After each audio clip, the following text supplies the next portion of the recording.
Hello, I'm Rod Coburn, and I'm the District Governor of Rotary District 5230. And I'm delighted to be your host of this new monthly show, Adventures in Service. We're going to inform you about what Rotary is about, how we impact the lives of our community and communities throughout the world. We're going to learn how our adventures are changing people's lives, including our own. We hope that you will enjoy these Rotary endeavors, so let us begin.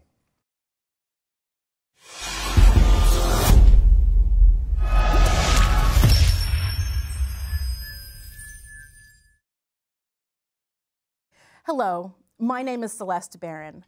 I will be taking you around what is new in our Rotary clubs and what they've done as far as projects and events. Here, we start with our district's newest club, Central California Passport Rotary Club. It was chartered on April 22nd by Rotary International. They held their charter party at Bitwise Industries on June 22nd, where Rotarians from all over the district visited to celebrate the new club. Past District Governor Monica Futrell attended the party and presented the club's president, Jena Maciel, with the Rotary International Charter Certificate, along with a welcome letter from Rotary International President at the time, Barry Rassin. Also, our current District Governor, Rod Coburn, welcomed the new club to the district. The club thanks them, as well as the past District Governor, George Wade, Rotary International Public Image Coordinator, Ayub Mahmoud, and all other Rotarians who visited from many clubs around the district to welcome our new Rotarians. On June 6th, Fresno Economic Opportunities Commission launched their Food Express bus. In Fresno County, 1 in 3 kids suffers food insecurity, and in some neighborhoods, this number reaches 3 of 3 kids. So back in 2017, Fresno Economic Opportunities Commission, along with volunteers, piloted a mobile meal delivery system to take government's funded meals to children who lacked access to healthy food. With 3 pop-up mobile meal stops during the summer, 4,000 meals were served.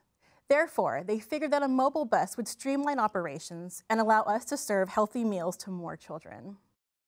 In 2018, the community joined forces to fund the purchase and retrofit a school bus. Healthy Food Superhero Art Contest was held, and community members helped us pick the winners.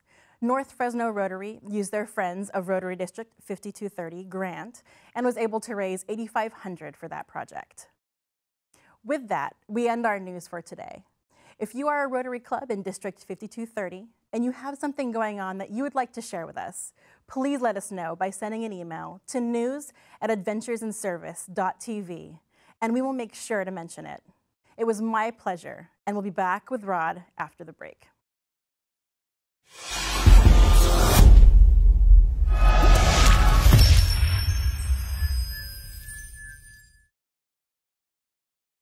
Our guest today is Jena Maciel, who is a retired photographer. She is the current president of the Central California Passport Rotary Club, and she, along with a couple of others, went 13 years ago to Guatemala to evaluate projects. So Jena, welcome. We're happy to have you here. A couple of things just as background.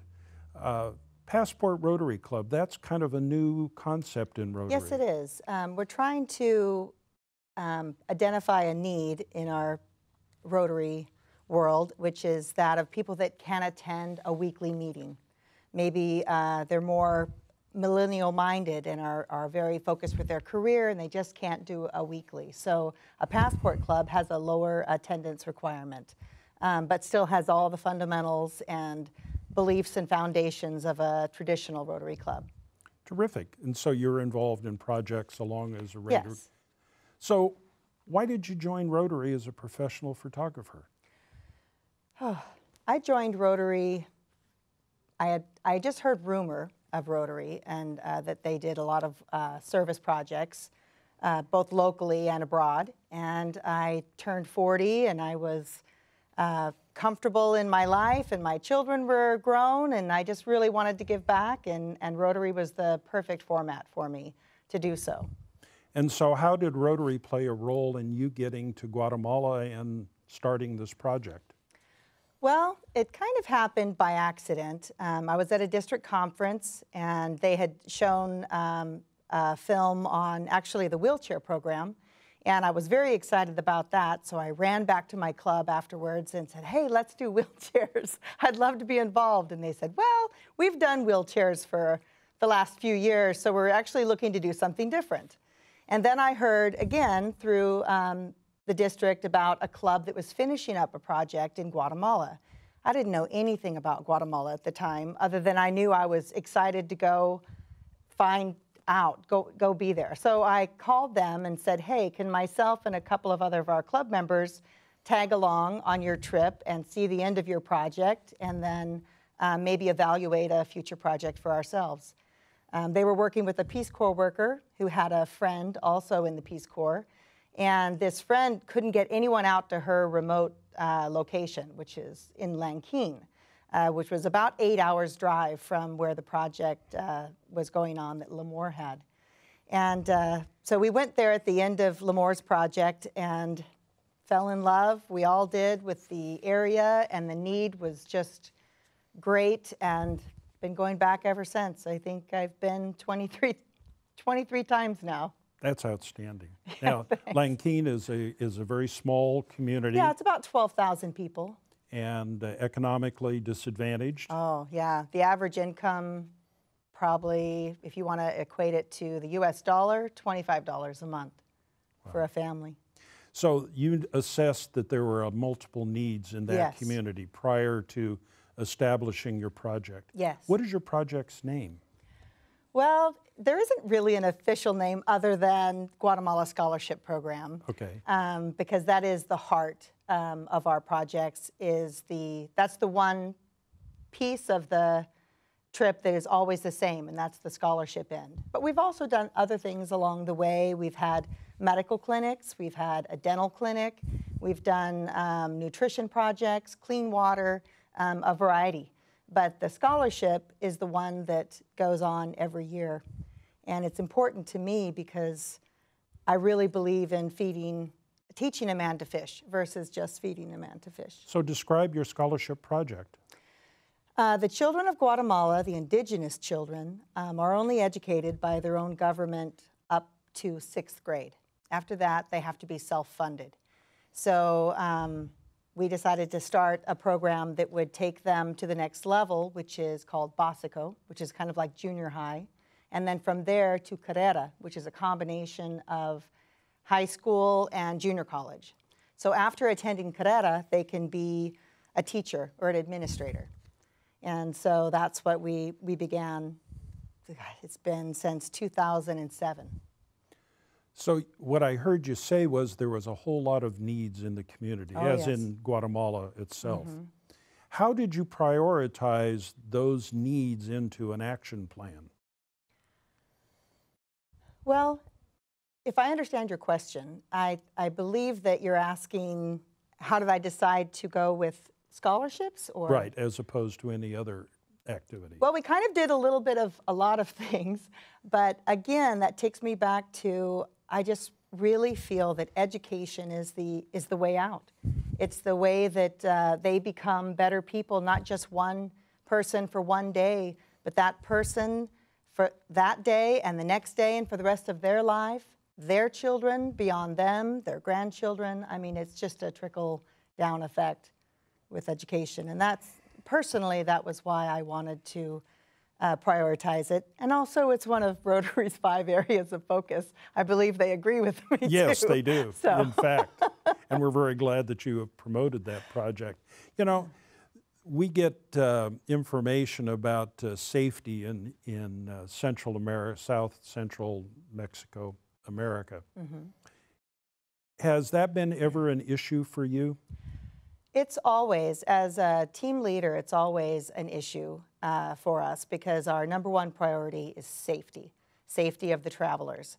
So there has been a lot of research done to make sure that everything that we do is going to be safe, the way we transport, the way we stay in groups, the roads we take, and also not just for safety, but also everyone on board and their behavior that would be culturally correct. to the environment, because it is not the same as it is here in the States. Certain behaviors that we do here are not accepted there. So everyone gets a little bit of training before they go, and so that everyone, including the project, is respected and safe. So who gives you assistance in Guatemala? There's an organization, it's a community organization. Lanking is made up of a lot of small little villages. They're called aldeas. And they each have a leader, basically, of their community. And so there's a group of them that have all come together and legalized in the eyes of Guatemala government, which is actually a big feat for them to do. It's very expensive and it's formal. It allows them to officially petition for assistance. And the way it makes it fair is because you may have, say, 15 communities, and you have a leader from each community representing his people, so that when it's decided which elementary school is going to receive the new desks, it's done in a way that is fair. Very interesting. Yeah, and we were Rotary, very lucky that they came upon us. Rotary connects the world, and you were in the process of connecting our San Joaquin Valley with an area of Guatemala. Yeah. How was your funding provided? Oh, well, that's always a tough one. Every year we have to generate funds. It comes from generous individuals as well as clubs, and for the last, I think, maybe 10 years, we have reached out to the district and received a district grant. Unfortunately, the area that we work at in Guatemala does not have a club nearby, so we can't do a international level grant, a global grant. So we have to stick with a district grant. But it's doable, and especially when you get more than one club involved, which has always been my goal, is to make this a project that is a district project and not just a single club's project, and involve many different clubs. And when you do that with the district grants especially, it only costs $500. If everyone went to their training, they'd know, but it costs $500, and the district matches it with $2,000. In Guatemala, that is a lot of money. We have actually built an entire classroom with $2,000 in Guatemala. Terrific. That's outstanding. So personal expenses for you and those that They're travel with you? all covered independently. Although flights to Guatemala are a lot more reasonable than, say, some other flights that we might take. Flights to Africa can sometimes run up to $2,000. Right. And in Guatemala, I think the most I've ever spent is $600. And sometimes it's cheap as $250. Plus, while you're in country, it's very inexpensive. Our housing is maybe $10 a night, $15. It's not very glamorous. We don't stay in, 4-star hotels or anything like that. There's no air conditioning, a lot of bugs. We're in the jungle, but it's an adventure that you will never be the same when you come home. I mean, it is so special, and everyone that's traveled, and there's been probably more than 50 travelers in the last 13 years, 50 different Rotarians from all over the district, and every one of them have said how much they feel they changed just by going on that one trip. So how many generally go with you on a trip? It differs year to year. The smallest number I've ever had is 3, and the largest group, which actually was a little too big because it was like rounding cats, was 18. We had 18 Rotarians. And so when you're on site, what are you doing? It depends on the year. For example, the last trip that was taken where there was maybe 7 or 8 travelers, we followed up on our scholarship program, which means that we do interviews for the incoming students and we check on the current students. Plus, we did a dental clinic day. So there was actually for 2 days, and there was just lots and lots of pulling of teeth, which I'm sure you can relate to, having been a dentist for so many years. So are they dentists that are coming down from the States, or are you working with? No, they're dentists coming down from the States, Rotarians, actually. Yeah, we just grab volunteers. We kind of form our projects each year by who volunteers to go with us and where their specialty is, and then we go for it. Well, the dentists have done a lot overseas and are doing a lot in California with their CDA cares.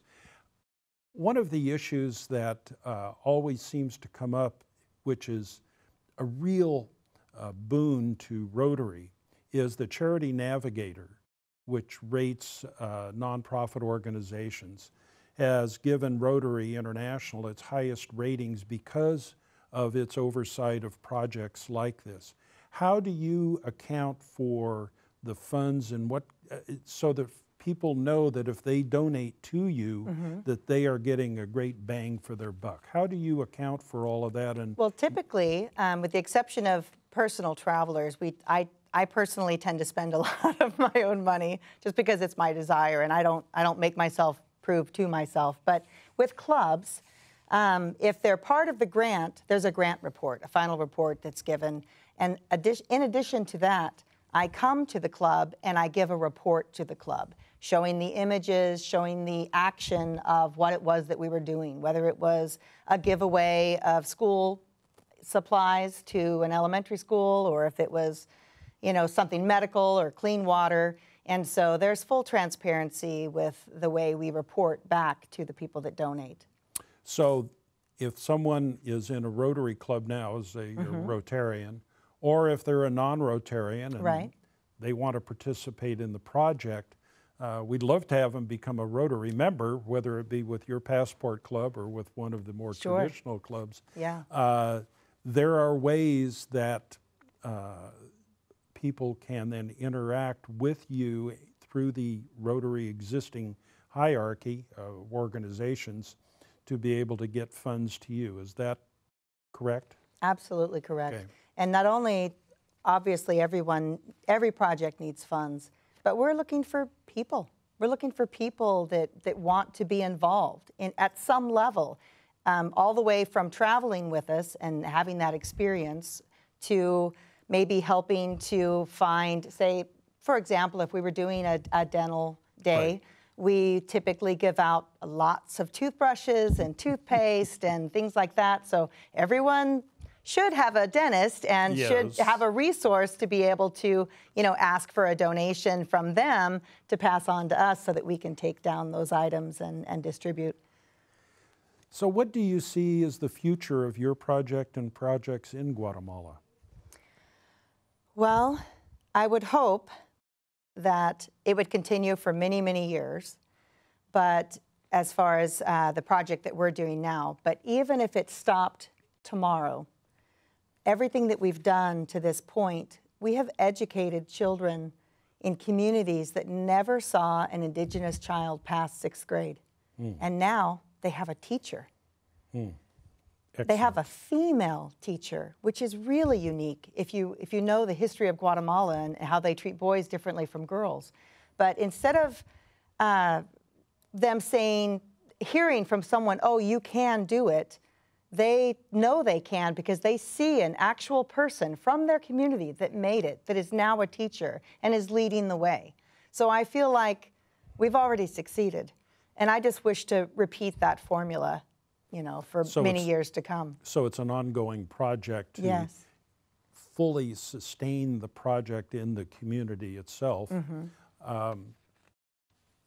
You know, Rotarians are people of action, and clearly that's what you've done in this case. And Rotary also connects different parts of the world together, which you've connected the San Joaquin Valley with the rural community in Guatemala. In the process of all doing that, you must have had a real aha moment where you said, this is why I do what I do. Oh, Rod, I have had so many aha moments. First thing I'd like to say is that I really am the lucky one. I'm lucky to have found Rotary, and I'm lucky to have been involved in a project like this because I have received so much more than I have ever given from it. But one particular memory I keep close to me is our first trip out there. It was myself and 2 other gentlemen, and we had gone to an elementary school that was located on the top of this old dormant volcano. And keep in mind, this is a subtropical environment with rainforest, and it was lots of rain, so steep hills, very slick. This school had about 250 students and no running water. So we were going to evaluate a water catch system with a giant 10,000 liter tank we were going to put in and then water filters. So we had to actually, we wanted to go down and see where their water source was, because the parents of these children would actually, the mothers, would walk all the way down this very steep cliff side to this dirty river, get the water, and then haul it back up so that they could give the children their rice water, basically, for lunch. So we wanted to go down it. And I'm fairly active, and I was younger then. This was 13 years ago. But this was a very dangerous hill. It was very steep, it was very muddy, and there was nothing to hang on to.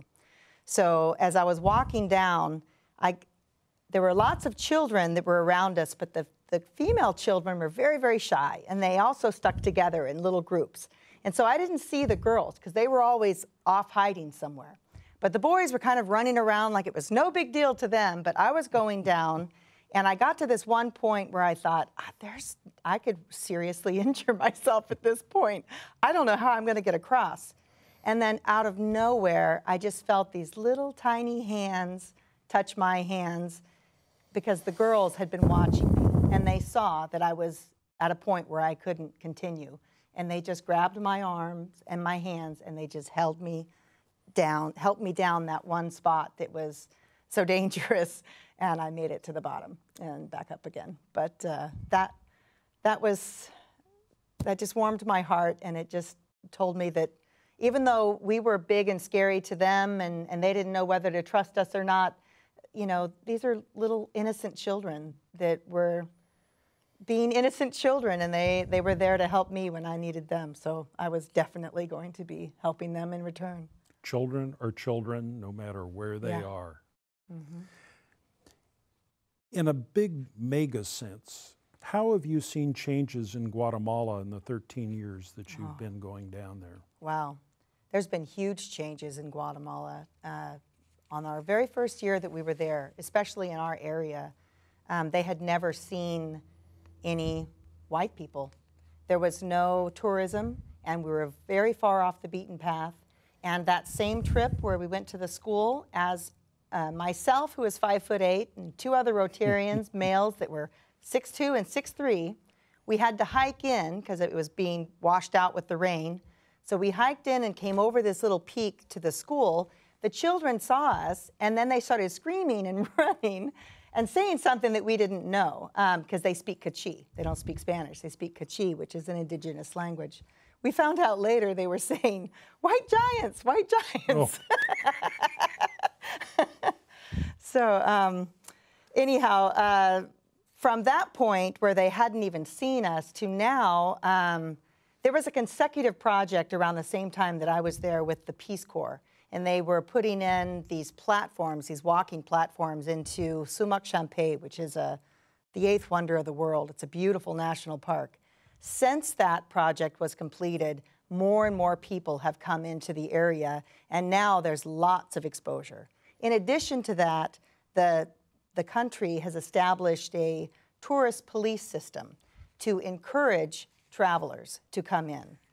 And so they have an actual police, an area of their police whose whole job is to protect the tourists. They're actually called the tourist police.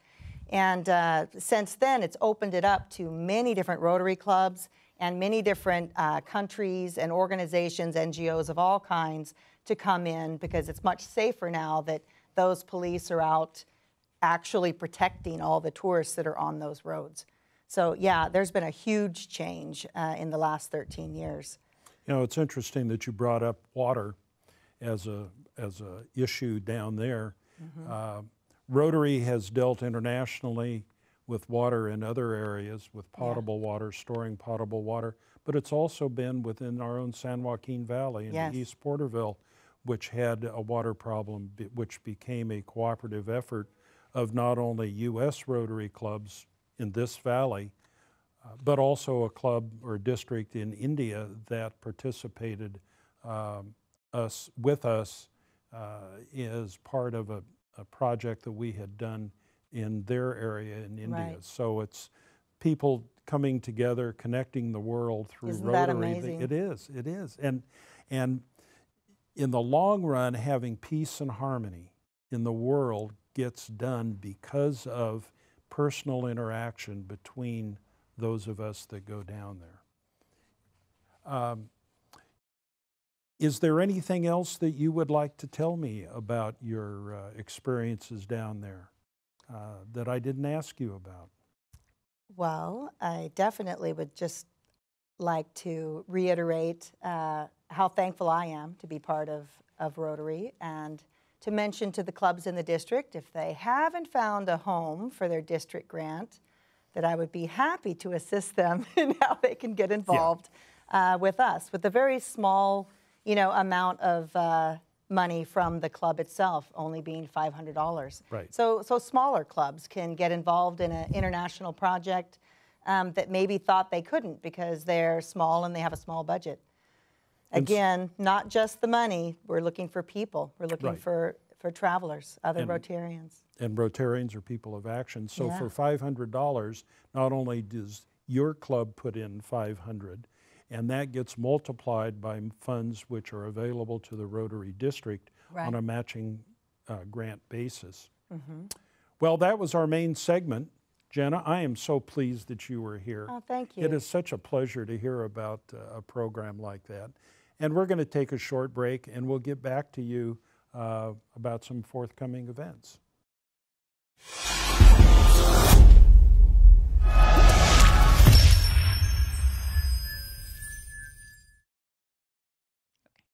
Hello, my name is Shelley, and I will be telling you about our club's upcoming events. Our first two events are held by the newly chartered Lindsay Foothill Rotary Club that is off to a quick start with two fundraisers scheduled for September and October. The first one is a margarita tasting and silent auction dinner on Saturday, September 14th at Lindsay Wellness Center from 6 p.m. to 9 p.m. Tickets are $40 per person. All proceeds will go towards Lindsay High School scholarships. The second one is a seafood boil and social on Saturday, October 26th at 1121 Maple Avenue, Lindsay, California, from 5 to 9 p.m. This event is a cooperation between Foothill Rotary of Lindsay and Lindsay Chamber of Commerce. Tickets are $35 a person. Sanger Rotary Club's annual barbecue, which will be held on September 15th from 4 to 8:30 p.m. in Kings River Winery. The last event I have for you is the 25th Annual Pacific Grove Rotary Concourse Auto Rally that will be held on Friday, August 16th. The auto rally is open to anyone who owns a classic or vintage car and would like to participate by showing their car in the afternoon, drive in a police-escorted rally at 5 p.m., and it ends with a barbecue dinner. For more information, go to topgrotary.org. That gets us to the end of our district events for today. If you are a club in our district that has an upcoming event that you would like for us to announce, please contact us at events@adventuresinservice.tv. I will leave you now to our District Governor, Rod.